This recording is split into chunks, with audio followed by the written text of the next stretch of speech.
This is Movies in Contemplation with Jarokk and... Oh, am I talking to you? Jesus, yeah.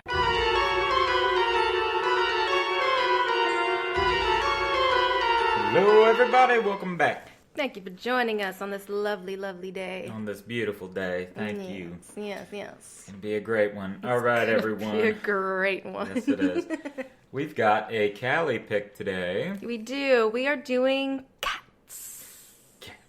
Jellicle Cats. Oh my god. I've been so nervous and excited to do this episode. Yeah. Oh my god, I've never written so many notes and all that. But before we get really paws deep in this, let's do a little business first. Wine. We've got 7 moons. Oh yeah, we're talking about the Jellicle moon, so why not bring in 7? Jellicles. 7 Jellicle moons, 7 Jellicle moons. Yeah. It's good. It's got a nice fruity bouquet. Yeah, it's a red blend, but you were saying it's more of like a port. Yeah, like that's sweet. It's a little more on the sweet side. A sweetness to it. Yeah, sweet. And then also, we've got our... Handy-dandy Shakespearean notebook! Notebook! Ah! That might be it. That's it. We're trying to work on a theme song for this. That could be it. But I picked Insolent Mouse-Eaten Horn Beast. Insolent Mouse-Eaten Horn Yes. Rude, disrespectful, rodent-chewed, lower creature. Ooh. So think about that. Who is very rude and could have been chewed like a rodent and a lower creature. Keep that in mind while we discuss. Indeed. Yes. I already might know who, but I don't know. Yeah. So let's get the show a-rolling. Jazz hands. Jazz hands. All right. Cali. Mm-hmm. What does this movie mean to you? Well, this show means the world to me, because if it wasn't for this show, we would not be here today. Because I first discovered this show, I was in middle school. I was up late at night, and PBS was really a fun television program, in my opinion, because late at night they would sometimes show really old opera and theater stuff. Oh, I loved it. One night they were showing Cats, the 1998 film version of the show. Yeah. I've never heard of it, nothing. And I just looked at it and was just watching these amazing dancers in these crazy awesome costumes, just dancing, and it was just so beautiful. I just got immediately hooked. There was a PBS store at one of the malls I grew up in. We would go to the movies, and I got the VHS. I watched that thing to death. I even wrote down a list of everything I did with this show. I had you know the room I grew up in. Yes. It's a small room. I learned every single dance move in that room. Oh my God. I was kicking and pirouetting and fucking jumping. I made it happen where I could have done a whole production of this show in my room, and I looked just like I was performing in a fucking entire You were a cat. I was a cat. I was obsessed, and I'm allergic to cats. I know. I've no idea what cats are really like, but I also really liked cats, so it was really fun for me to watch these humans. Oh my God, the way they had to study to move like cats. They were so smooth and also very sexy too. Agreed. Oh yeah. Agreed. Yeah, if it wasn't for this show, I wouldn't have gotten interested into theater and dance. I started taking dance at school not long after, and there was a dance class that I got to take in 8th grade. Instead of doing regular gym and running the mile, we got to do dance, and we would break up into groups, and we would get to choreograph our own dances. And me, everyone else wanted to do pop songs and things that are really popular, songs from movies. I wanted to do cats. Yeah. My poor group. I grew up with a girl, Lauren, who we got really, really close throughout middle school and a little bit of high school. We were in band together, and then I found out that she was into musical theater too, and we put together it was kind of another thing I'm going to tie into this. The 1998 version never came out with a CD recording. Yeah. Ever. like, it was so devastating to me because, like, the original was fine, but, you know, in my mind, it was like, it wasn't what I was used to. I really, really loved the music in the 98 version. Yeah. So I would play the VHS on my TV. I would take a boombox and I plugged in this microphone that my mom had. And before I recorded, I would go out to, like, the rest of my house and everyone would be like, you guys, everyone, I need you guys to all be quiet right now because I'm recording. And this is really, really important. So, quiet, please. Thank you. Thank you. Like, I took yeah, shut up! I'm recording! I would get so mad. I would get so angry if, like, anyone would, you know, speak a word. A peep. And, yeah, so I made a little mixtape of I don't know, it's kind of like a mixture of different parts of, like, the Jellicle ball dance. There was part singing and then part just dancing. And we made tails, we put makeup on, we had the leg warmers and everything. And then my friend Lauren and I, we did this twice. We did Mungo Jerry and Rumpelteazer. She was Mungo Jerry, I was Rumpelteazer, and we would perform that. You wreck havoc. Oh my God, to death. And that was actually our voice teacher in high school. That's what he called us from now on. It was like, he'd always go, Mungo Jerry and Rumpelteazer. I'm like, Rumpelteazer. Yeah, Mr. Fisher. He was so funny. And the guy that played Mr. Mistopheles in 98, Jacob Brent, I had no doubt in my mind that I was going to marry him. Yes. We were going to get married. And funny story, a guy that I went to Amden, New York with, we actually share the same birthday. You and Jacob Brent are the guy. No. The guy I went to Amden, New York with. We shared the same birthday, and he moved out to LA, and he became a dancer at Disneyland with all the parades. He told me one time that while he was in LA, that he was in a production of Cats, and Jacob Brent is going to be the director and choreographer. And I told him, like, oh my God, like, he knew how much I loved him. Like, I already knew at that point that he didn't play for my team, right, you know, which was totally fine. Like, people told me that for years. I was like, I don't care. I can still get him. Yeah. I'll convert him. Yeah, I can charm him, and we can just be on Cats on Broadway forever. But my friend said, hey, what if I got him to call you and talk to you for a little bit? And I was like, did he? No, he never did. I think he was more embarrassed because, you know what's funny? Like, back, like, there were actual, like, websites that were like the Jacob Brent fan club, and it was all these young little girls that were obsessed with him just like I was because of Cats. And I actually recently found him on Twitter. Yeah. So we now follow him on Twitter. Oh, good. Do we? Yeah. He's like really obsessed with Disney and stuff. I'm like, oh my God, like, sorry, but we... It could have been me. No, no. Oh, it could have been you. I know, I'm kidding. Oh, well, I mean, we are completely different. We are, but that's him and I. Oh, yeah. Him and I. Oh, I thought you meant like us too, but well, anyway. We are, but him and I are. Right. Yeah, well, he loves Disney and Star Wars. So you guys got that going. Maybe I'm batting for the wrong team. Woo, you're batting. Oh! Bat for the wrong team. Moving on. So, yeah, I wrote fan fiction. I would print out pictures of the show. I would just study the show. And also, if it wasn't for Lauren's friendship, like, she introduced me to Phantom of the Opera, Rent, Les Mis, Into the Woods. Like, she opened up she'd helped pave the road to discover more shows that I really love. And then it was like, oh my God, from there on out, that's what I want to do. Yeah. And I could embarrass myself more and more and more, but that's like the icing on the cake of what I did for this show. Like, I'm like, no wonder I didn't have a lot of friends. And I was like thinking, I even asked my grandmother, like, how did you guys not find like something that like was really wrong with me with how much I loved this show? And she's like, well, you know, it was just something you really loved. And hey, your mom didn't have to pay for dance classes. So yeah. It's always a plus. I know, right? Saving money. But yeah, that's my love. And also, like, I got to see it on Broadway twice. I got to see Jacob Brent on Broadway once, and the guy in 98 that played Munkustrap, Michael Grubber, I got to see him on Broadway. And then I recently saw it this past year when I went to Cali. I saw the revival, which was really, really good. Oh, it was so much fun. It was like, you know, just getting to relive it and seeing it live all over again. So, yeah, that's my...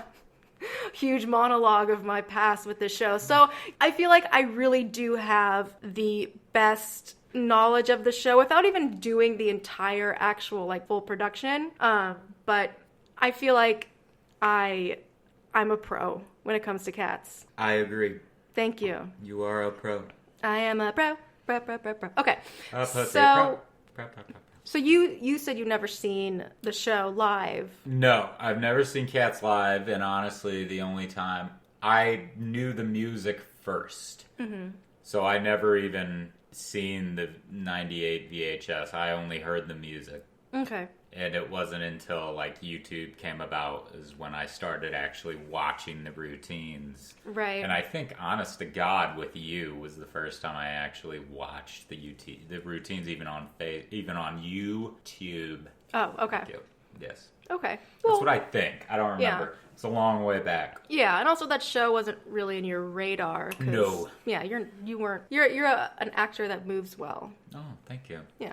Yes. I mean, I don't consider myself a dancer. I'm not a dancer at all. I don't even think I move well. You move fine. I just have wonderful stage presence. Yes, you do, and you can vogue the house down. Oh, if only they had a show about that. I know. It's gonna come out while I'm... It's gonna come out soon. It's gonna come out soon. You should make it. All right. But anyway, let's see. So this movie, a lot of hype and a lot of controversy and just so many crazy things. Like even when the trailer came out, everyone was just like, "What the F am I looking at? This is."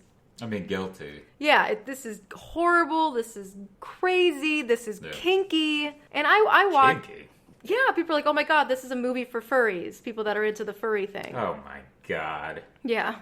Get out of here. And I saw it, and I really wish that we had Thomas on the line with us to talk about Cats, because I haven't had a chance to talk to him about it, but it would have been fun to hear his... Shit, me and that boy have been playing phone tag forever. I know, quit playing phone tag, dude. We have to talk about Cats. I've only seen what he put down on Twitter, but when I saw it, I don't know if it's just me because I have like this deep love for the show. Like I even said, if this movie is just 2.5 hours of a literal pile of garbage on fire, I'm gonna go see it. Yeah. So when I watched the trailer, I was like, it's not that bad. Let's give it a chance.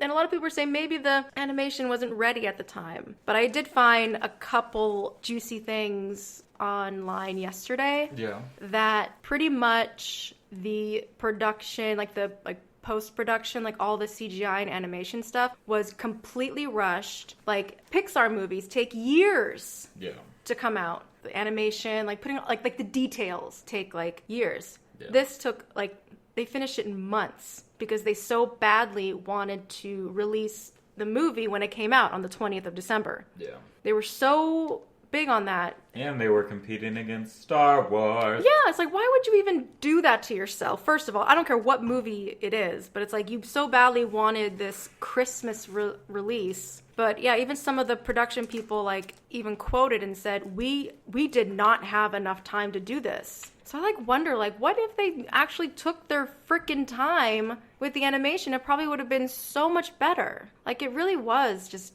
very jarring, and it took me a little bit to kind of sit back, because even that you said that first initial when we saw it in theaters, that first view of was just oh, it's horrifying. Yeah, it's absolutely horrifying when you see Mongoose Strap come out, and it's just that's the face of evil. That's the face of pure terror right there. I know. I was like, what the fuck? We see this goofy fur body that's not even real fur. I don't know. And then you just see that face. That human face. It looked like when Deadpool had Hugh Jackman's face stapled to his when he removes the mask. Oh my god. Yeah, that's what it looked like to me. I was like, that's fucking... It made me think of when you go to a carnival and they have those cardboard cutouts of animals and figures, and then there's a hole in the face. And yeah. That's what it looked like. It did. Yeah. It did. But yeah, the beginning of the movie, Victoria gets, during the overture, she gets thrown out. Mm-hmm. I thought that was it wasn't a nice thing to do, but it was a cute idea for her to get, because clearly from the trailer, she is the protagonist. She is, from what I got, was she is the audience. Yeah. Because in the live show, even in the theater film version, they don't really look too much to camera, but in the show, it's like they're introducing us to their world, like whether it be we're just the audience or we're new cats, because they're asking in the beginning, are you blind when you're born? Can you do all this? If you are, then hey, come on in, you're a Jellicle Cat. That's what I got. See, I didn't get that, but that's interesting. Yeah, that was just my idea. But yeah, Victoria for sure is the audience, and yeah, the CGI, like, you could just tell it, like, I hope it wasn't finished. Honestly, if that's like what Tom Hooper saw, was like, okay, that's exactly what I want, send it in. Yeah. I don't know. It was just it took me a little bit to like tuck in and be like, all right, this is what's happening now. All right, let's see what else you got. Names do not make a movie and will not save a movie. I don't care who you are. No, yeah, and we'll get to names because there are quite some names in here. Most people's issue with the CGI were the hands and the feet. Yeah. See, mine was a lot, but it was the face. The faces were off. I just wish that they had like more fur on the side of their faces, because it was just, they had these really high heads with their ears, which really wasn't like, in certain like camera angles, it only looked really proportioned to me if they were in profile. Yeah. Especially if they were like straight on, especially Monku strap. Not a good look. Yeah.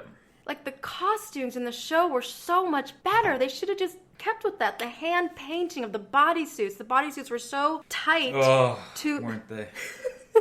They were so tight to their form, you could see everything. But weren't they? And they were also, she's such a perv.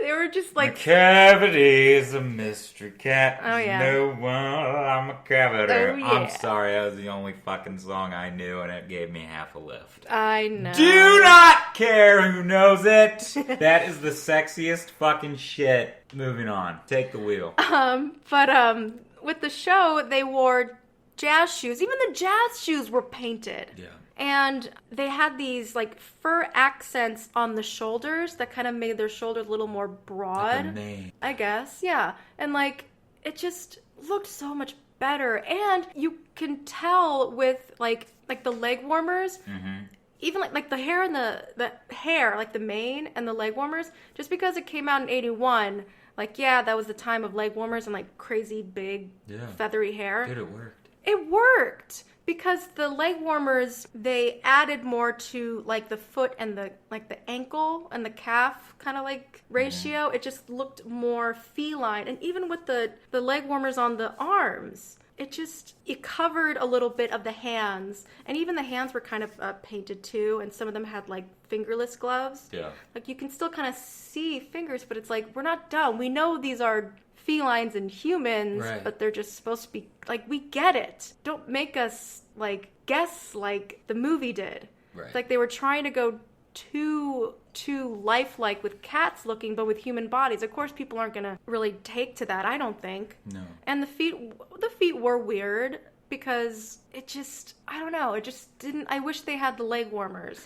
I agree with you. I think that they might as well have just stayed with the bodysuits in the stage version, because if they were gonna do it, they should have made everybody like Cat. I'm talking fucking Hermione Granger when she came out the bathroom with the fucking fur thing, and she thought she dipped into whoever the fuck, but it was whatever cat has. Yeah. That's what we should have fucking looked like. We should have had that fucking face on everybody, but we didn't. Yeah. We were like, oh, we're gonna half it. We're gonna, the fucking Minotaurs look better than that shit. My God, like I know. It was just, I get what they were going for, but, because I know, like, in the 90s, I think it was the 90s, I can't fully remember, I didn't write it down, but I know Steven Spielberg wanted to do an animated version of Cats, but he wanted to make it a little more dark.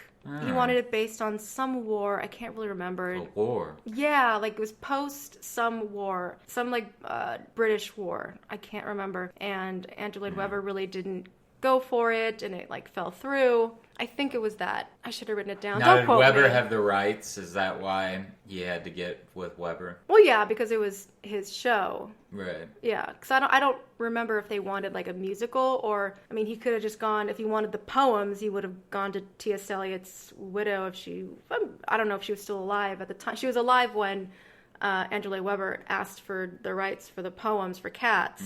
And she didn't want, and neither did T.S. Eliot, he didn't want them turned into pussycats. Because Disney tried. Pussycats.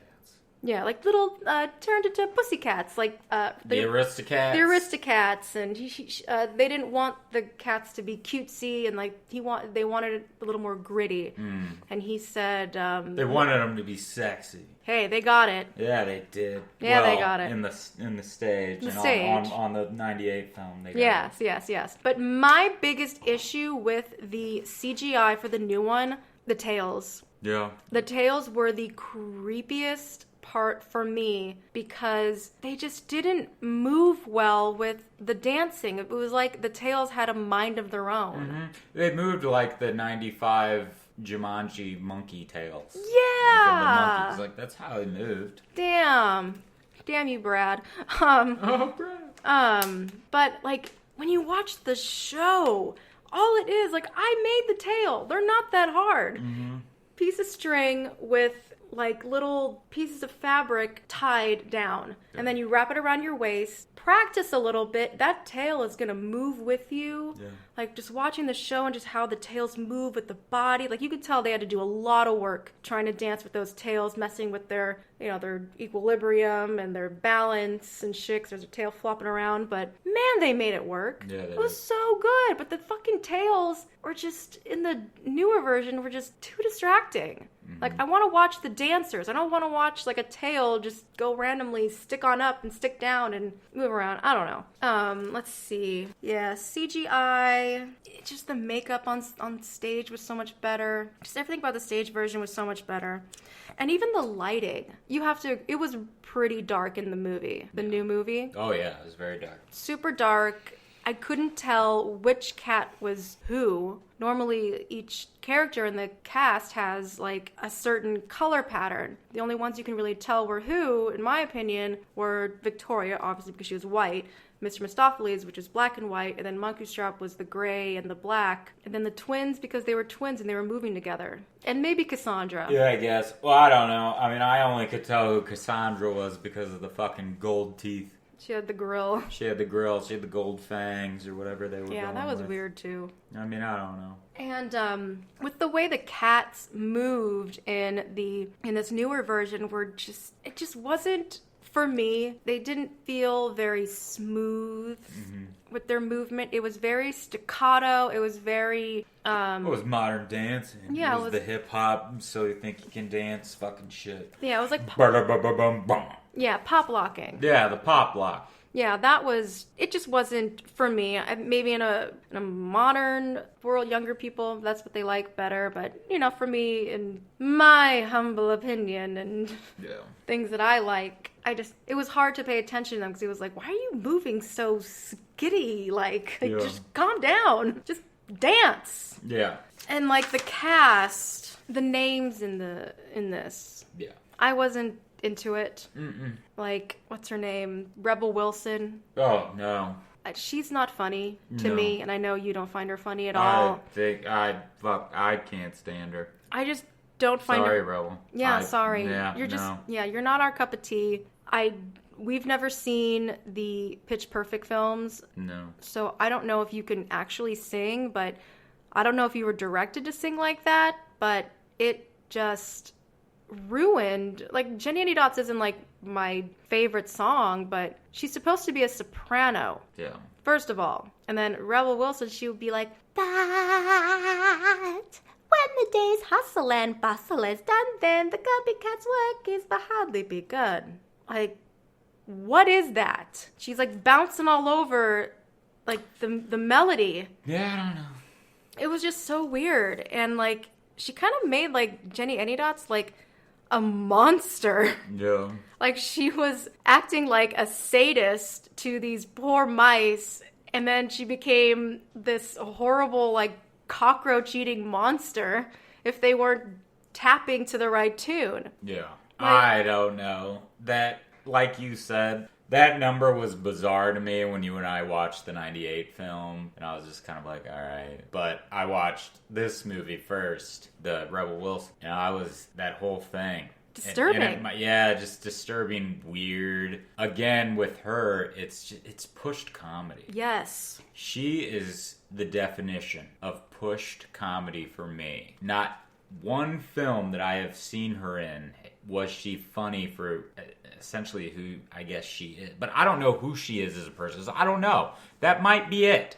Maybe she is that nudge and a wink type of person that just shoves it in your fucking face. Some people need it. But you know what? She does that in everything. She does. You know what? Like, I actually would have preferred, like, Melissa McCarthy in this role. Like, 'cause Melissa McCarthy kind of can do the push comedy, but if I had to choose between those two, Melissa McCarthy has natural comedic talent. Was that the star?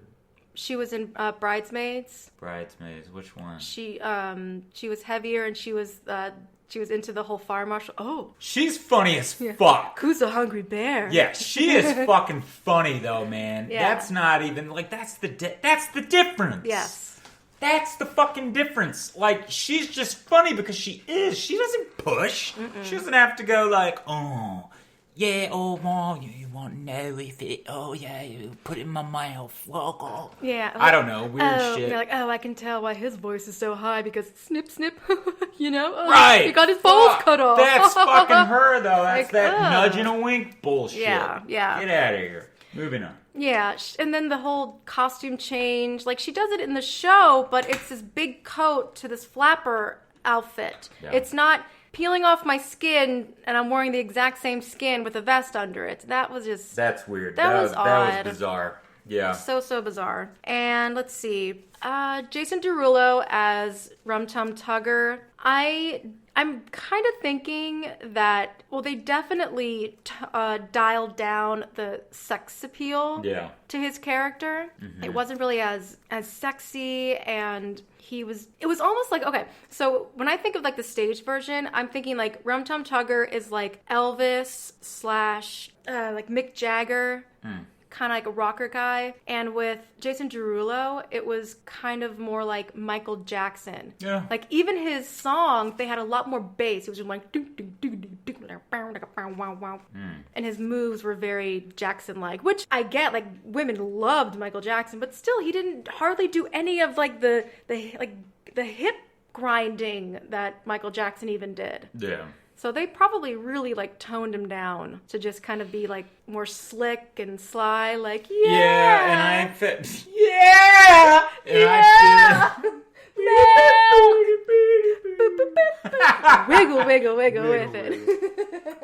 Anywho, no, I think that... And he did go to our college. He did. He went to where we went to school. But you know what? And to be on him, I wasn't that big of a... Like, I just didn't think his singing was even good. Or his Cockney. Like, oh God, don't even get me on that. Do not get me started on that shit. Yeah. Oh my God. That was... Dude, obviously we didn't even have money in the budget for a fucking dialect coach. No. And if we did, shame on you, Jason, because that was garbage. Anywho. For a theater major, how dare you not even ask for a dialect coach. Right, for a fucking theater major. But you know what, man? There were people that we went to school with who, I mean, they were not the best singers classically. They were not the best singers. Like standard musical theater. They weren't the best at it. But they could do that run shit, and they could do the...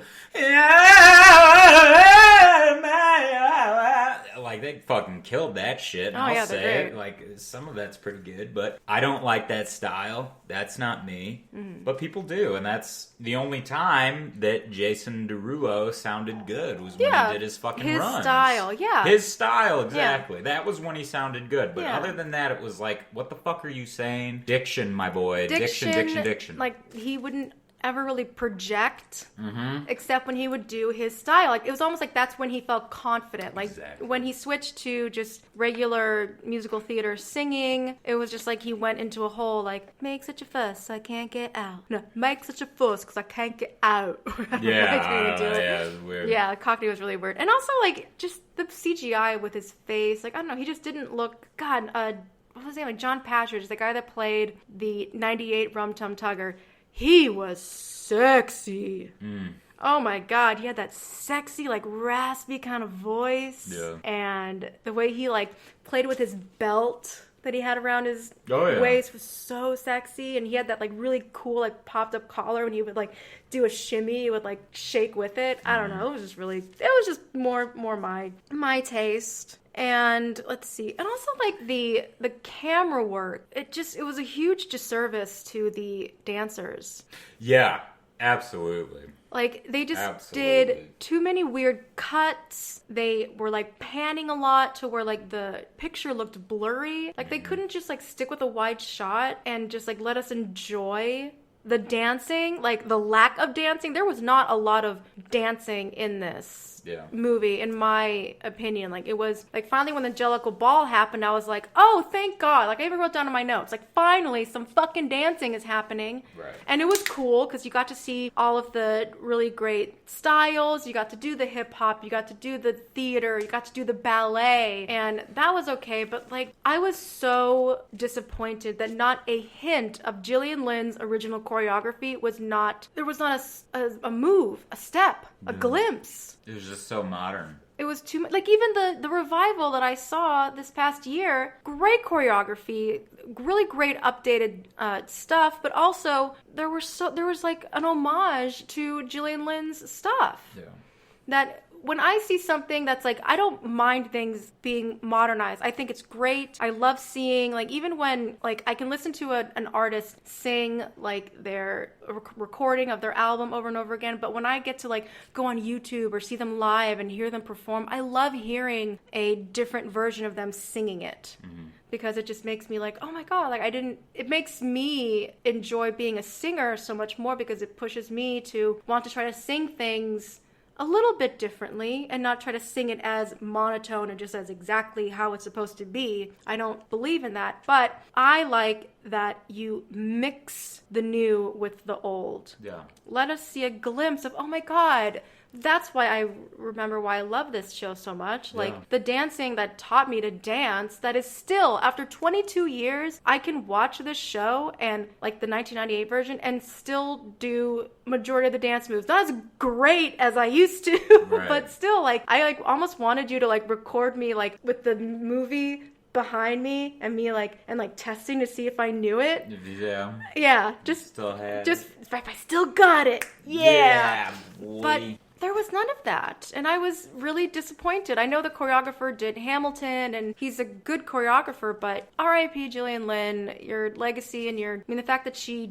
choreographed the first original London production of Cats in the matter of, like, 5 weeks. Yeah. That's crazy.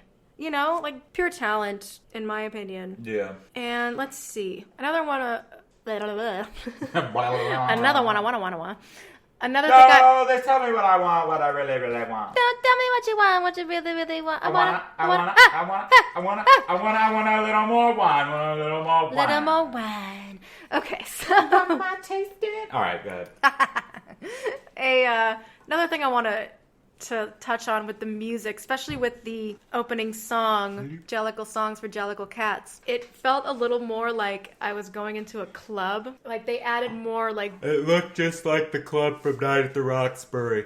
Outside, you're clubbing, and inside, it's cars. It's the city. It's the streets. It's the brothers... Doug and Steve Batavi. It's the Batavi Brothers Club realized. Yes, it was, wasn't it? Because it was just like, it had some, like...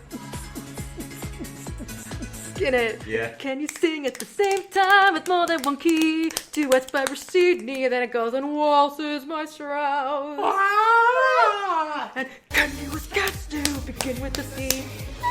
I can't do a C. Almost. I don't know. I'm not a soprano, clearly. But yeah, I don't know. It was fun, but like interesting at the same time.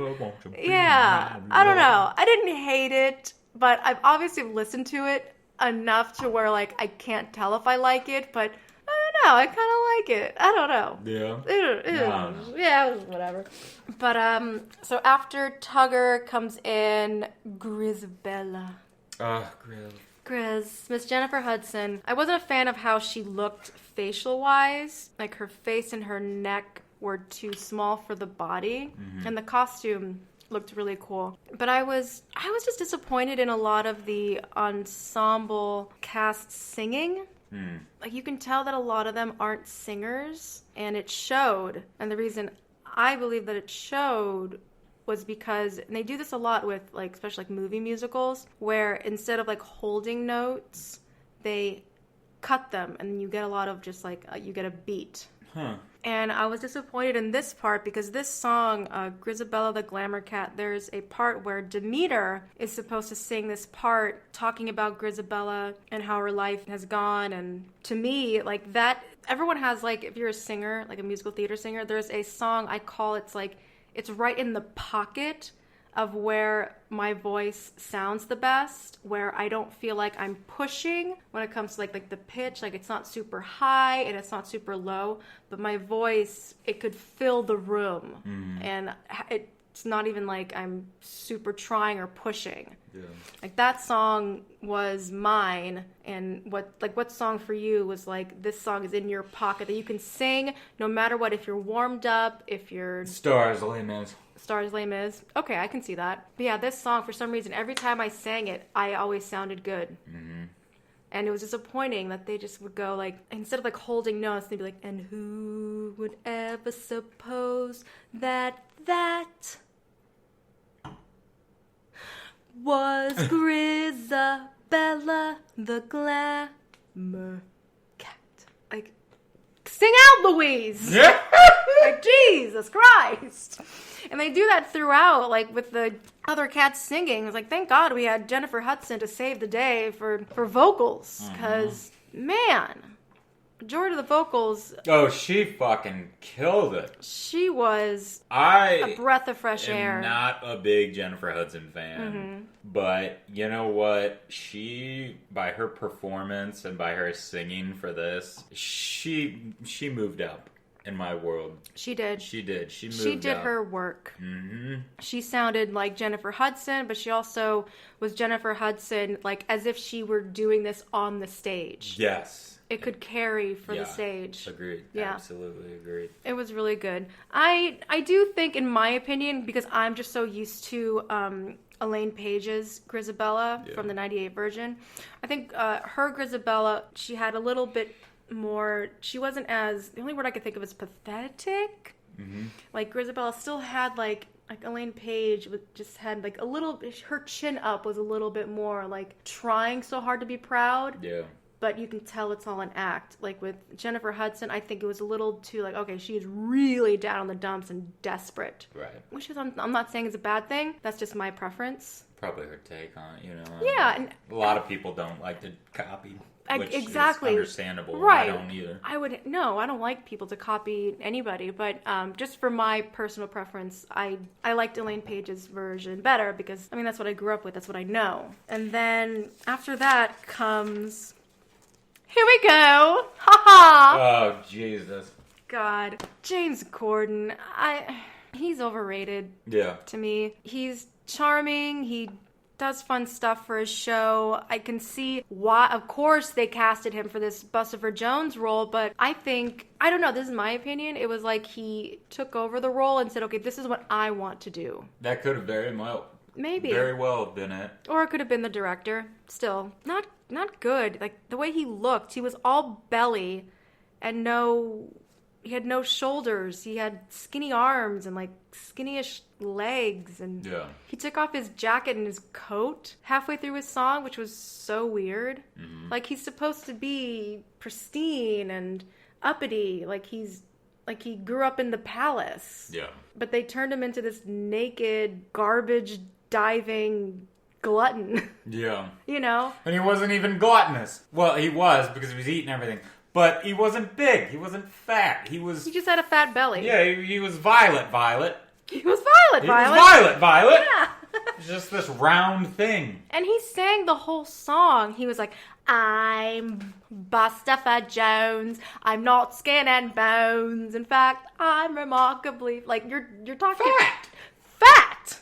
Like, I don't know. I prefer it to be other people talking about him, and he's just, oh, yes, that's me. Yeah, whatever. And then he has his moments. Here's the king of St. James. Yeah. The whole of St. James is the smartest of names. Yeah. Grumble of cats of old Bustafer, Bustafer. What a name, though. I love that name. Bustafer. I know. If we get another... Bustafer Jones. Yes. That's how, you were just going to say it. I know what you were going to say. Oh, if we get another dog. Fucking pet, another dog, another child, then we're naming it fucking Bustafer Jones. And that's how you have to say their name.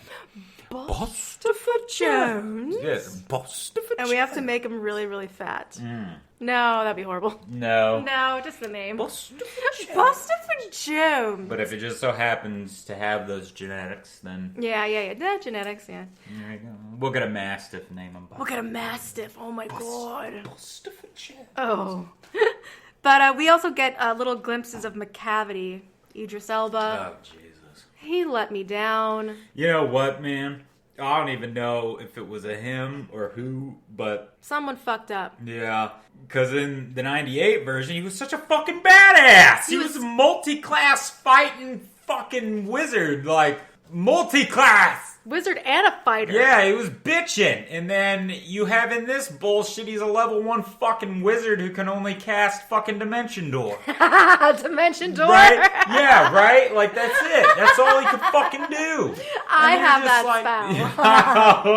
That's one of my spells. Dixie. But for real, though, it's like, dude, that's all you do is you fucking run around and you basically give people fucking Horcruxes and fucking teleport their asses to a fucking dock where Ray fucking Windstone is the guy guarding them. Yeah, fucking Growl Tiger. Like, how dare you? I always got disappointed, especially with the 98 version, and even the revival that I saw, they got rid of Growl Tiger, and I recently did some digging, and I know for the movie they did it for timing purposes, and I know one of the songs, they could have changed it, and they did change it. There were certain words that were talking about like Siamese cats that were racist. Yeah. And that's fine. They even could have cut that part or changed something else. I just loved the over dramatic opera singing of Growl Tiger and Grisabella. Or not Grisabella, sorry, Griddlebone. Griddlebone. Yes, Griddlebone, which is the name of my other D&D character. Griddlebone, your rogue. My rogue shifter. Yeah. Oh my god, I can't wait to play again. I know, it's going to be fun. Yeah, it's going to be fun. A little hiatus. Yeah, well, it's been the holidays. Mm-hmm. But McCavity, like, first of all, he looked too clean and kempt. Yeah. That was a big tongue pop. Yeah, it was. Alyssa Edwards would be proud. I can't do it. That was better before. Yeah. Better when I wasn't trying. Yeah, exactly. Oh. Yeah, he was too sleek, and yeah, he had that, like, Candyman coat and hat. Yeah, dude, he looked like a fucking, he looked like a Star Wars smuggler. A smuggler? A smuggler. A smuggler. Yeah, but, going to the ball. I hear McCavity is going to win this year. But he's, like, pretty much being a total pussy. Ha ha ha. And weeding... He's weeding out the competition like a wuss. Taking him out to the docks, and Growl Tiger got one line of his fucking song. And he wasn't even badass. He was? He just looked like a fucking... He just looked scary. He didn't even look scary to me, man. He just looked like he had a fucking, he had a goddamn chain around his neck, and he was just like, I'm Growl Tiger, I'll come round for ya. I'm Ray Winstead. Like, get the fuck out of here. Get the fuck out of here. Oh my god. You could tell he did not have fun doing that bullshit. Well, he probably found out how small his role was going to be. I mean, shit, you find out you're going to be Growl Tiger? That's a big role in the musical. Yeah. He's thinking he's going to be this badass pirate lover. Bring it back. Him as the fucking beaver was better than fucking Lucy Pevensey. Lucy Pevensey. I think you would have been a really good Growl Tiger in the stage version. Who? You. Oh, me? Yeah, you got that kind of baritone. You got to stretch your voice a little bit up there. Yeah, but I've never really. The only time I heard him was when you were listening to him on the YouTube. Yeah, you can watch any like Growl Tiger version on YouTube, even the Broadway stuff. Gotta love YouTube, man. Yeah. Stuff can bring your childhood back to life. Fuck yeah. Anyways. Nostalgia. Nostalgia. Too. Okay, so all the cats like dessert Victoria. Yeah. And before I move on, I keep forgetting certain parts about the opening that I wanted to talk about. And you can tell right off the bat when they start talking about the different types of cats, like romantical cats. You see Mr. Mistopheles doing that little heart hand gesture thing. You remember that? In the movie? In the movie, yeah. He goes like, romantical cats. No. Oh, I saved a GIF. It's really, really cute. Oh. But you can tell right away, this is what I wanted my entire life. I don't know if it ever really was a thing in the show. I thought it was going to happen, but they would keep me guessing and mess me up. But I always wanted Mr. Mistopheles and Victoria to be a couple in the end. Because Munkustrap and Demeter, who is barely in this new movie, she's supposed to be a big part in the whole McCavity. Yeah. It's supposed to be a duet. Yes. And we'll get there. But they kind of like end up being like a couple. This is in my head. I mean, if you watch it, you can kind of see it. But in my, I always coupled the cats. Like Munkustrap and Demeter were together. Mr. Mistopheles and Victoria, Alonzo and Cassandra, Rum Tum Tugger and Bomb Ballerina together, and so on and so forth. Who's with McCavity's ass? No one. McCavity's evil. He's alone. He was a badass. Yeah, he's a badass, but he was mean. Well, he was a badass in 98. Yeah, he deserved solitude and loneliness because he stole. Oh, he was a bachelor. He was a bachelor. He was a bachelor. Mm-hmm. He had many felines in his James corner. Bond. Yes, he was the Hugh Hefner of the cats. Jesus Christ. But anyway, I loved in this new version, my favorite part of this whole movie was Mr. Mistopheles having this huge crush on Victoria. It made me so happy. That's cute. I just thought it was just so cute because he was always kind of like he seemed like the character in like rom-com movies that I would always... The friend zone? Not like the friend zone, no, but it's like the one that you root for, that you want the main chick to end up with. Ah. I guess you could say the friend zone, maybe. Just kind of like our Just Friends episode that we did. Yeah. I always rooted for that guy instead of the asshole sexified one. I always liked the friend. I guess kind of the hopeless friend. The hopeless friend. But after Buster Jones and McCavity steals Buster Jones, all the cats disperse because they think they see McCavity. Victoria's all alone, and we see Mungo, Jerry, and Rumpelteazer.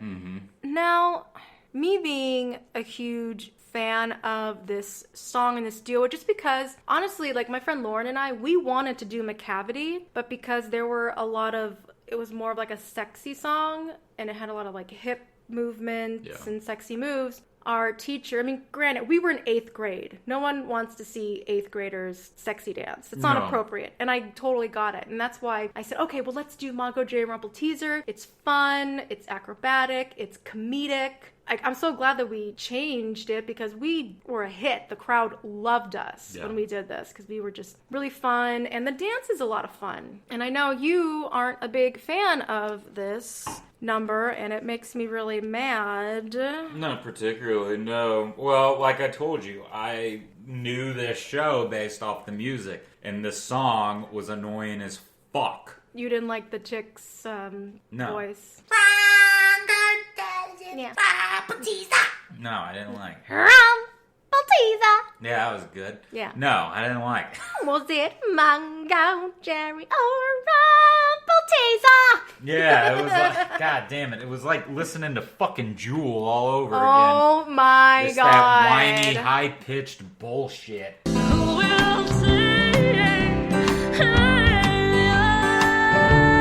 I can't even remember a Jewel song if you even ask me. Even fucking... No, I'm not even gonna try. I don't even want to. But this version, I'm not... It's so different from the show, but I didn't hate it. it was almost like it was a sexier, smooth jazz version.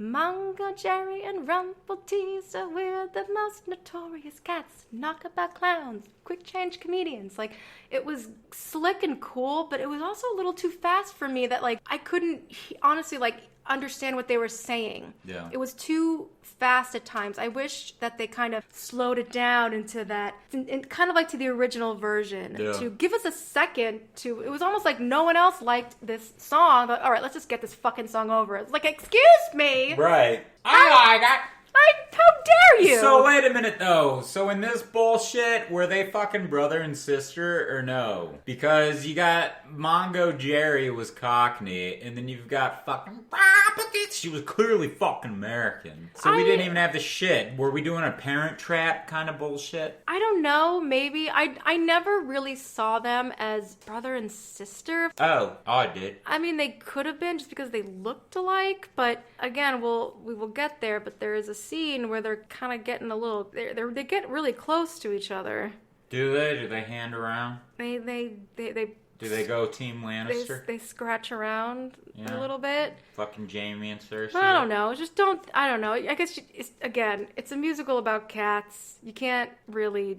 Well, how many fucking? I mean, I'm sure cat relatives fucking will hump each other. I mean, dogs do it. Do they? They'll fuck the same litter. Really? I had two boys that were in the same litter, and one would hump the other. It was just a fucking dominance thing. Yeah, maybe that could have been it. I don't know. I don't want to go too much further. We don't need to talk about this bestiality, furry bullshit. Yeah, no, we're not into furries. Yeah. But yeah, or bestiality. Bestiality. What did I say? Furries. Well, furry. I don't know. Well, it's just, you said furries too. I did, but I said, but no, I was agreeing.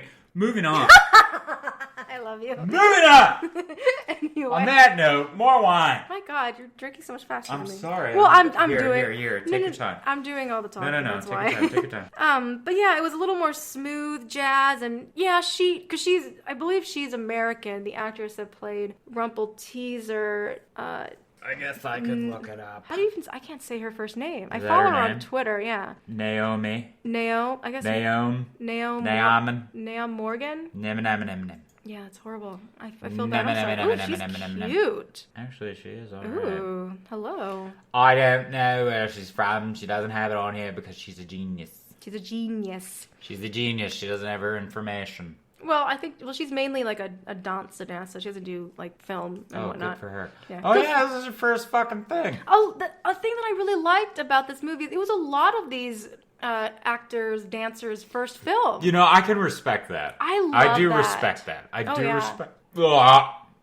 Excuse me. I do respect the fuck out of that. Yeah, the dancer that played Cassandra, I know it wasn't her first film, it was her second film. She's in that new Hustlers movie with Jennifer Lopez. Yeah. So I'm familiar as shit. She does look familiar. Anyhow, Did she go to Lambda? No. I don't think so. Oh, okay. Moving on. But yeah, I don't want to harp too much on the Mongo J. Rebel teaser thing. I was interested with the new take. It was kind of cool. But I, if it were me, I would have mixed my version with their version and see what happens. Pipe down in there. All right.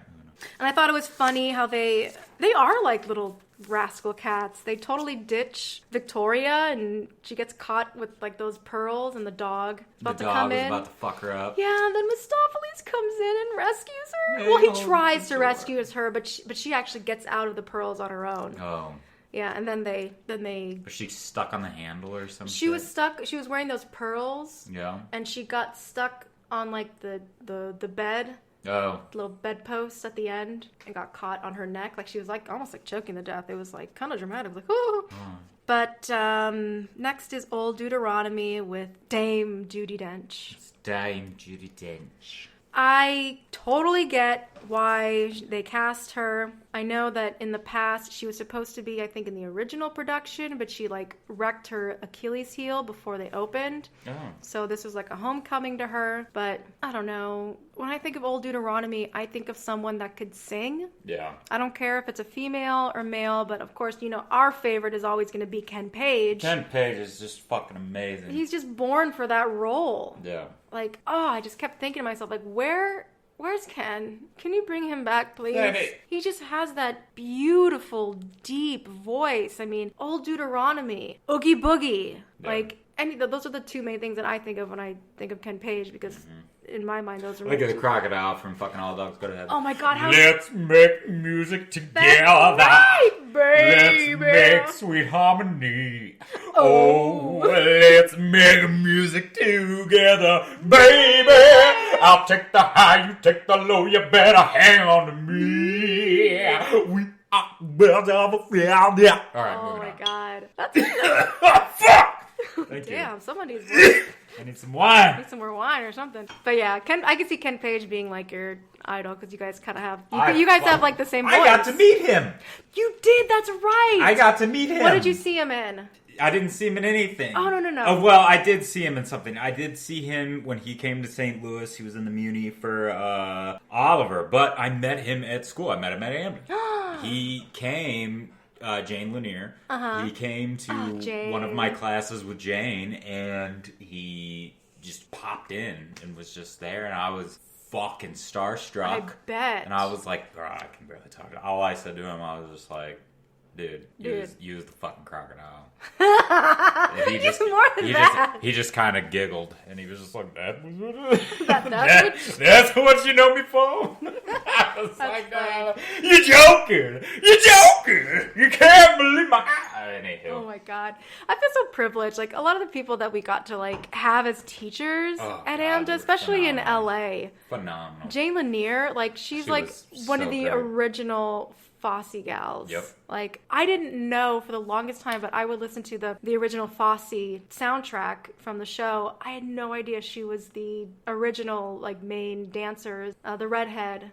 That was in that show. And I'm like, oh my God, I had no idea. And you were teaching me audition prep or audition something. Yeah. Oh my God. So we had so many amazing teachers. We can name them. We did. We can name them all, but you're all great. you are all amazing. Like, I'm so glad I came back when I did, because shit. But anyway, yeah, Judi Dench, she's another one that likes to, like, she picks her own melody for songs. Yeah. She can't just stick with an octave either.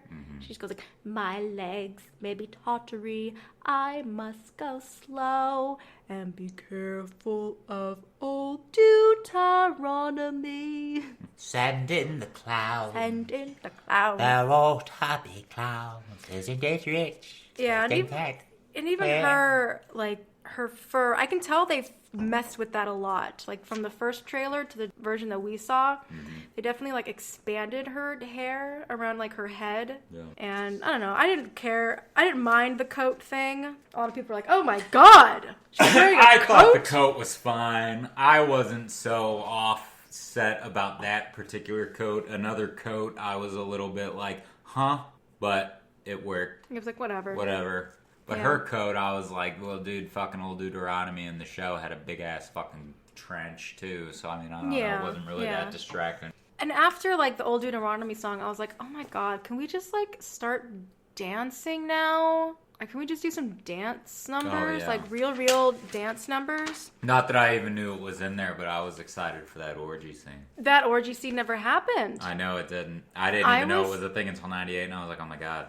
Yeah. I'm sitting there fucking, again, half mass. Oh my God. Just sitting there fucking. Oh my God. Victoria, like, I was Yeah. like, oh my God, get out of here. Grabbing that. Oh. Oh my God. Oh. Oh my God, you pervy bird. Moving on. Moving on. I was glad that they got rid of that dog number. I did not. That was goofy as fuck. Yeah, the peaks and the pollicles. Yeah, that was weird. It was just a weird fill-in that I think maybe they did for Growl Tiger. I don't know. I wasn't a fan. Oh, was that it? Maybe. I don't know. Oh, okay. I don't know either. Or they added that in. I honestly don't even remember seeing it. Did I see it in Broadway? See, like, it's a song that I don't like at all, honestly, with Cats, that I block it out, honestly. Oh. And yeah, we didn't get the orgy. And when I say orgy, like I was saying earlier, like, Victoria got with Plateau, and Mistopheles got with Electra, I believe.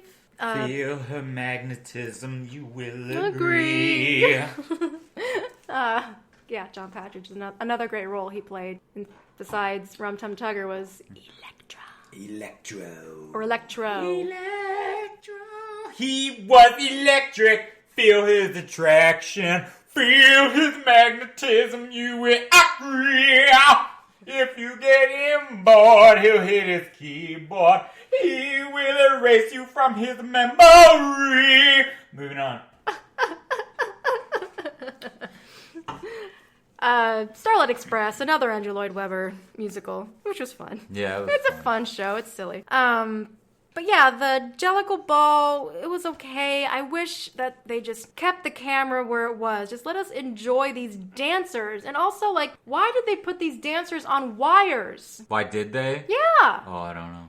Well, what for me was what it looked. I couldn't tell who was the actual who was the monster and who was the man. I couldn't fucking tell. I couldn't tell who was the fucking human and who was just animated fucking CGI bullshit. Yeah. Because, again, we're kind of backtracking, but I felt like I was watching the fight between fucking Neo and Agent Smith in fucking Matrix Reloaded. Like, just this CGI mess. Mm-hmm. That's what I felt like when I was watching a lot of the dance numbers. I was like, dude, are these fucking actors even dancing? Is this just CGI made? I don't know. It was just the CGI, and also, like, I saw certain, like, behind-the-scenes stuff, and they did have some of the dancers on wires. Yeah. Cats don't fly. Yeah. Like, these are athletes. These are dancers and movers and shakers. I don't know. Yeah. Just because they can fucking jump off a balcony. Yeah, right? Yeah, I mean, I don't know. We've seen enough cat videos to know that cats can do very well on their own. Yeah. And so could these dancers. But they just had these cats looking like they can fly. And also, even the beginning, Monkustrap was walking down a brick wall like he was fucking Spider-Man. Well, he had fucking spider crawl, obviously. I guess. He fucking had that spell, I guess. Did not want to. Or he had that fucking, whatever, yeah. Yeah. But, like, also with the Jellicle Ball, when they first started, it was after they did the first part of the song where it's like, you know, Jellicle Cats are white and black, and they start to get affected by the moon. Oh, the moon. Yeah, but the 98 version was, I love the whole fucking show. That's when the orgy happened. Before. But in this movie, they were doing the weird Suspiria breathing. Yeah.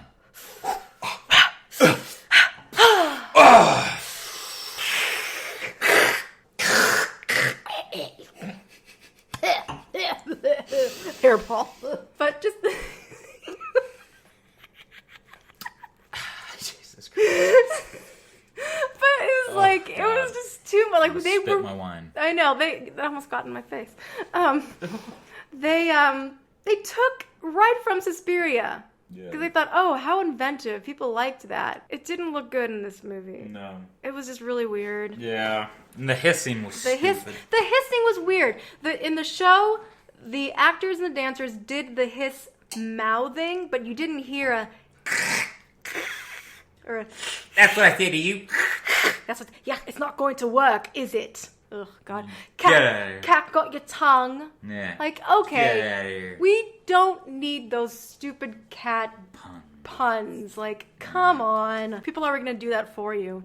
So after the Jellicle Ball, we see Grisabella. She snuck in. And that's honestly what got people... or got the cast to, like, crazy to start doing, like, the big dance number that I love so much. Honestly, that part of the Jellicle Ball, the 98 version, after they see Grisabella, that's the best workout you will ever get. Yeah. It's really good. But Victoria follows Grisabella, and you hear Grisabella singing the first part of Memory. Really good. Beautiful. So beautiful. Gorgeous. So, like, finally, here's some, like, It really is a gorgeous song, too, though. It is. I mean, it's been recorded and re-recorded over and over again. It's, like...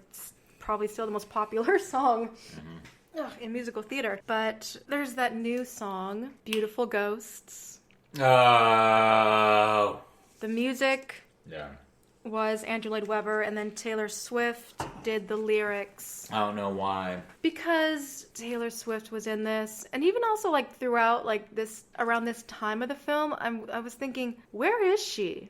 Is she gonna like appear at some point? Isn't she supposed to be part of the tribe? But it's like, oh well, whatever. Yeah, whatever. It was a horrible song, and yeah, I did really enjoy the music and the melody. Yeah, it was gorgeous. Like they gave her they gave Victoria kind of like a Disney princess song. Yeah. I feel like, I don't know, maybe that's what the studio wanted, to turn Victoria into a Disney princess. Disney princess, and let's have Taylor Swift do it, because I don't fucking know why. Every other song in here is based off of the poems. Yeah. So let's go ahead and have Taylor try to write a poem, which sounds like shit. Well, it's just like... It wasn't even a poem. It was kind of a rude song. Like it was, yes. Yeah. You're right. Because, like, it was Victoria saying, like, hey, I know that you feel sad about your life, but at least you had a life and you have these beautiful ghosts to remember. I'm barely out of my mother's womb and felt nothing but neglect, or, you know, I'm trying to live this life with these other cats and they're not fully accepting me yet. But hey, buck up! Right, shut up, you fucking child. You don't know life. Get out of here. Yeah. You know, I don't know. It was a shame. Like, when I can hear the music and the melody and get, like, choked up because it is really beautiful, but when I listen to the lyrics, I'm like, it doesn't work. That's just us. But, after Beautiful Ghosts... Oh my God, I didn't even write this down. I was wondering if they were going to keep the Moment of Happiness, which I loved Ken Page singing it. And then you get Judi Dench singing it because she's watching Victoria talk to Grisabella and trying to get... Because Victoria's trying to get Grisabella to come in and, hey, you should sing, you should go for it. Oh, yeah. To become one of the chosen. Because I honestly, in the musical, I didn't really get that all the cats that they were introducing wanted to be chosen, because they were talking about how amazing their life is. Yeah. So why would they want to be chosen? And in this film, it was, okay, so you have to sing in order to be a candidate to be chosen to go up to the Heaviside Layer and get a new life. Yeah. That was weird to me. I didn't get it. Because then also, like, even Rebel Wilson, like, she gets a line, because someone was like, why does Bustopher Jones want to get a new life? And she's like, oh, because he wants to be skinny again just so he can get fat. Huh. Okay. Cool.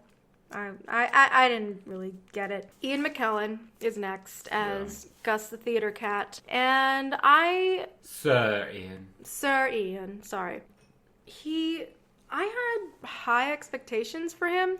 I didn't really know him much as a singer. I didn't know him much as I don't know if he's much as a singer, but I was really into his of being a stage actor and his Shakespearean shit, but it was just kind of like, he was, I had a hard time. And I don't know if it's because of the music overpowered him, if he was just quiet on purpose, but I just didn't feel it. Yeah, a lot of the singing, except for Jennifer Hudson, a lot of the vocals were very quiet. Yeah. It was like, sing out, Louise! Come on, guys, project! Yeah, again, yeah. Ian McKellen, like, I don't know if he just was really excited to be in it, that he didn't take his character that serious. Yeah. I didn't feel bad for him. I didn't either. So the guy from 98, who was it? Sir John Mills. Sir John Mills. I felt for him. Oh my God. And it was as simple as he's sitting in a fucking chair. Yeah. He sat in a chair and he sang a song, he delivered his shit, and I was like, I'm gonna fucking cry. Yeah. Ian is... It was too silly. Yeah. And like the way he sang and talked, it just always sounded like he was about to yawn. Yeah. Like that. Like, Marvel Productions are all very well. What? Oh, I can tell. Oh my God. Oh my Excuse God. me. The only like funny part, I think, after he performed, Mr. Mistopheles escorted him off stage, and he's like, I could do that again, you know. Yeah. That was the kind of only funny thing. Mm-hmm. Let's see. Oh, Skimble Shanks is next. So Judi Dench threw out Gus the theater cat. Who the fuck is Skimble Shanks? Hold on. Oh. Judi Dench is sitting in this basket, which is, I guess, her throne. Yeah. But she's, like, laying in this basket doing these, like, really, like, she's being very cat-like in this. She's just, like, gnawing her head, and she does this lift of her leg, and she is, like, I wonder if that's really her, but good for her if she is that flexible that her leg shot up really close to her shoulder. I wasn't paying attention to that shit. Or maybe you were in the bathroom. I might have been in the bathroom. Yeah, you went to the bathroom a lot throughout this film. I did. So I saw this movie twice in one day. I saw it with you, and I took notes because I really wanted to make sure I wrote down my like initial response, and then I saw it hours later with your sister. Yeah. And she liked it a lot more than you did. Mm-hmm. And I enjoyed that because I feel like I got a good contrast of being with someone that wasn't a big fan and then someone that surprisingly ended up really liking it. I didn't think she would have. Yeah. I was surprised as shit. You were like texting me like, oh, you have to tell me what her reaction is because she never saw the show. She never even saw a trailer for this damn thing. Yeah. It was really a fun experience and eye-opening. I was like, oh. I love that she said to me, like, I'm not as judgmental as you think.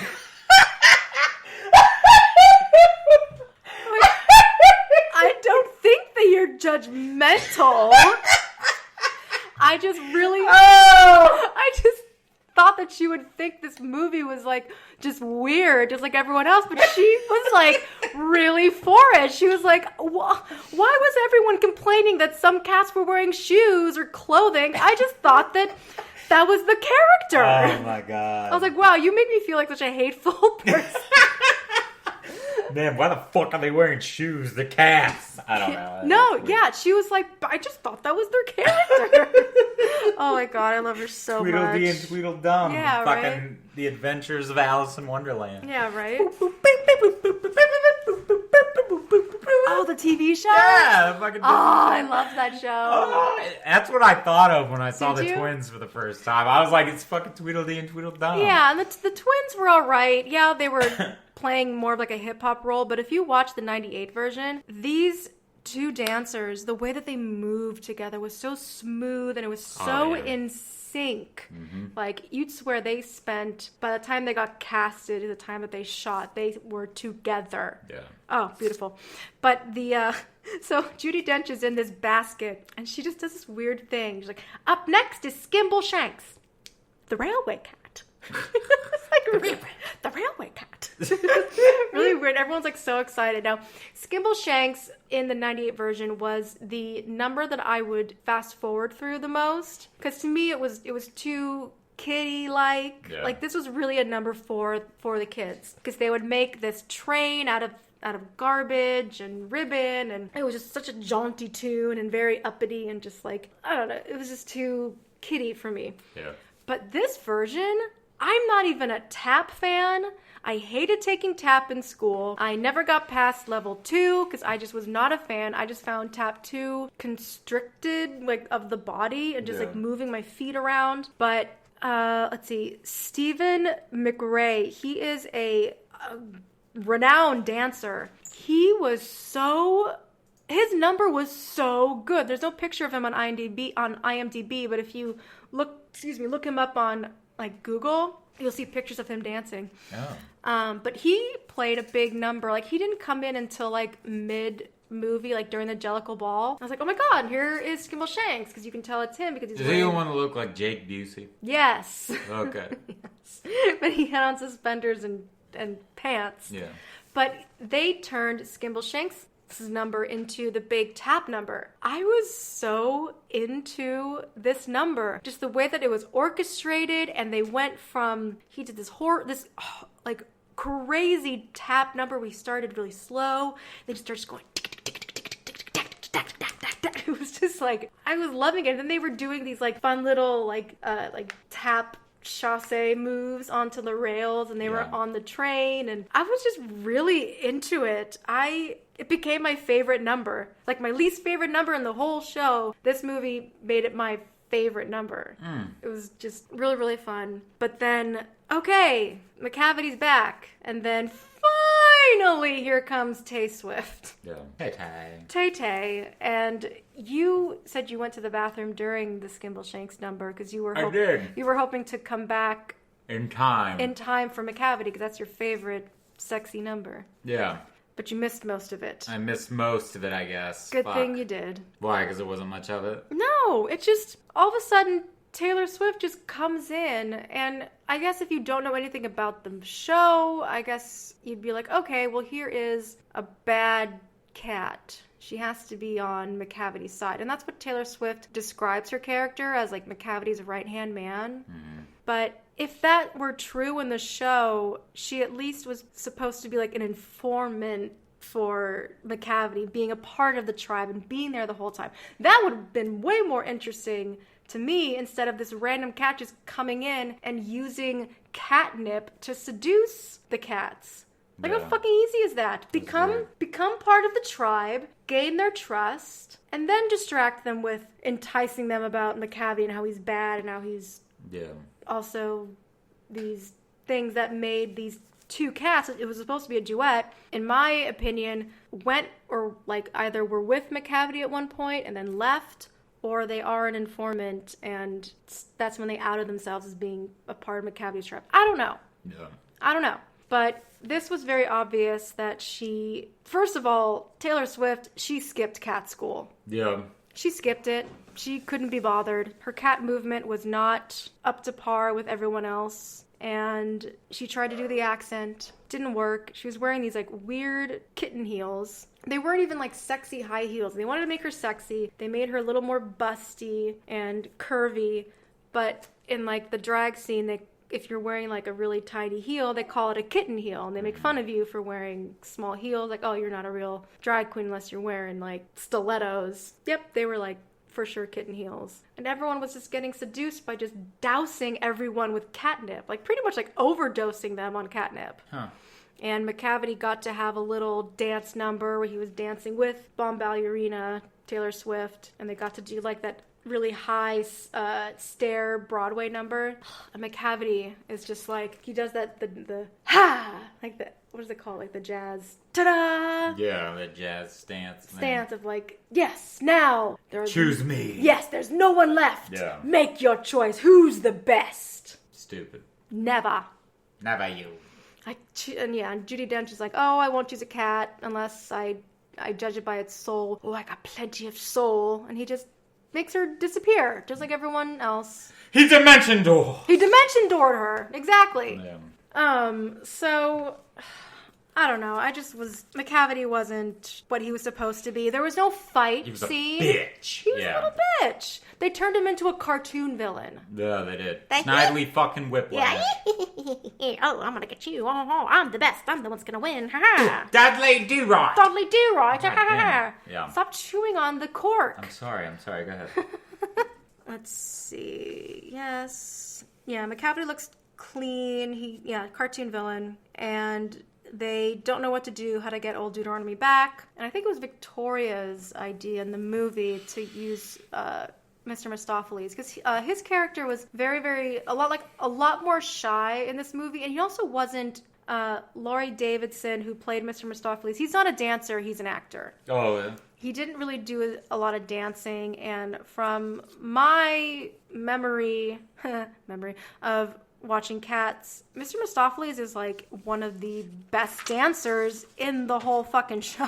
Yeah, that was like when you watch the 98 version, he was my husband. Yeah. Yeah, sure. Yeah, he was the best. He was dancing the whole damn time. So it was his number, and the whole tribe was trying to get him to, because he's not very with his magic. He's not a level 1. He thinks of himself as a level 1, but he's at a higher level than he thinks. Right. So his confidence is not very high. Mm-hmm.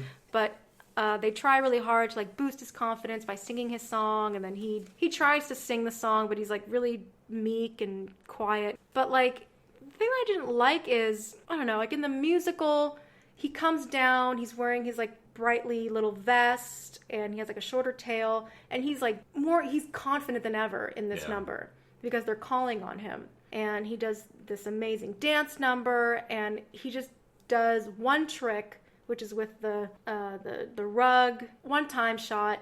It happened. His magic, he rolled a natural 20 for bringing old Deuteronomy back. This Mistopheles, in this movie, he kept rolling natural 1s, and then he randomly rolled a number that he didn't think was high, but I guess he didn't look at his ability score to see that he had like a +9 on magic or whatever. Right. And no one else noticed. And then all of a sudden, old Deuteronomy was back. Right. So it was just weird. It was just like, okay, we get it. We get it. We get it. Oh, okay. Great. Old Deuteronomy's back. Welcome back. Welcome back. All right. Yes. Oh, but like after this, the love story that I always wanted got confirmed. Victoria and Mistopheles were together. It was really cute. They were inseparable. And Victoria was the one that brought Grisabella back to get an opportunity to plead her case to become the one that gets reborn. Mm-hmm. And damn. Blew the house down. Blew the house down. You and I both were like tears. Oh yeah, I was about to be in tears. In tears. Really, really well. I wrote down, she sang the house down boots. Yep. Boots. House down boots. So she kills it. And of course, Grisabella gets chosen. She goes up on like a balloon, an air balloon. In the show, it's like this really long like cat arm, like brings her up. It's really it's silly. And then McCavity comes in. He's like, "Oh no, I'm gonna be the one to get up there." And he tries to grab onto the hot air balloon and rolls a natural 1. Rolls a natural 1 on acrobatics and falls. Yeah, it's just too silly. Yeah, it was goofy. Like, if Idris Elba, like, from what I gather, he's a little picky on the roles that he picks. He doesn't like to, I don't know, it just seems like a weird... Pick for him, yeah. Like, I thought he would have been more of a badass, but he wasn't. Yeah. I don't know if that was how he was directed, or that was his idea of the role. I don't know. I wasn't into it. We didn't even get a fight scene between him and Munkustrap. Nope. So now the last song, The Addressing of Cats... Judi Dench just breaks the fourth wall and starts sing-talking to us. Mm-hmm. Creep. Wasn't into that. And also her singing, I wasn't a fan. I just kept thinking, where's Ken Page? Yeah. Where is he? And yeah, the movie ends, and I don't know. I'm not gonna hate on it as much as other people have been, like, oh my god, this movie just got ripped to shreds. But I think if they had more time to work on the CGI and even just allowed the performers to do what they do best instead of relying on the CGI and the wire works and shit, it just would have looked so much better. Yeah. But, you know, I'm always going to be a fan of this show, and there are parts of it that I enjoy, and I do see myself when it comes out, like, to stream, I'm gonna buy it. Yeah. That's just me. But what about you? Would you watch this movie, this new version, without me? No. I figured. Absolutely not. I would not. 98? Maybe.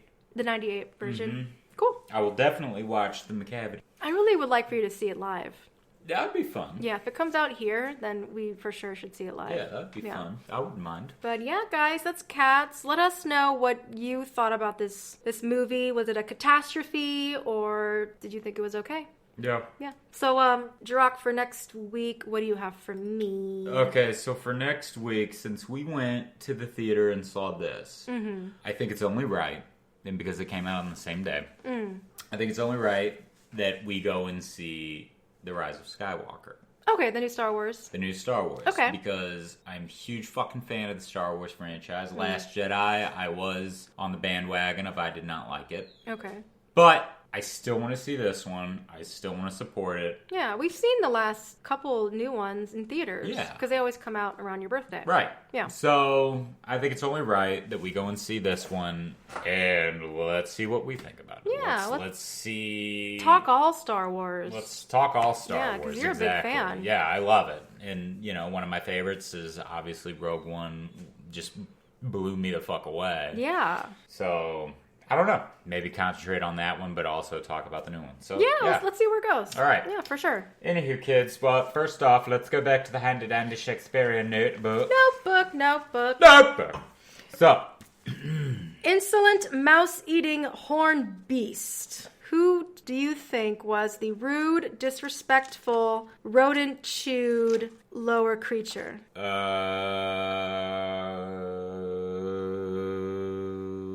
Jenny Any Dots. I agree. Yes. I agree. Jenny Any Dots. Very much so. She ruined this film. Yes. She's rude, disrespectful. She looks like she got chewed up by a rodent. And also, she chews on rodents, obviously. Yep. And she's a lower creature. Sorry. Sorry, Jenny and the Dots. Bye, bitch. Bye, bitch. Who do you guys think was that insult? Let us know. Yep. Anywho, all right. So, guys, I guess that's it. And thank you so much for joining us this very day. Guys, please go ahead and like and subscribe. Leave us a review on Apple Podcast. You can find us on all podcasting platforms. Absolutely. And you can also follow us on all social medias. We are on Twitter, movies_pod. On Instagram, we are movies.contemplation_pod. You can also email us at movies.contemplation@gmail.com. And we are also on Facebook, moviesandcontemplation.com. Yeah. All right, you crazy cats. Crazy cats. Thanks for joining us, and we'll Jellicle talk Cats. to you next time. Bye. Jellicle.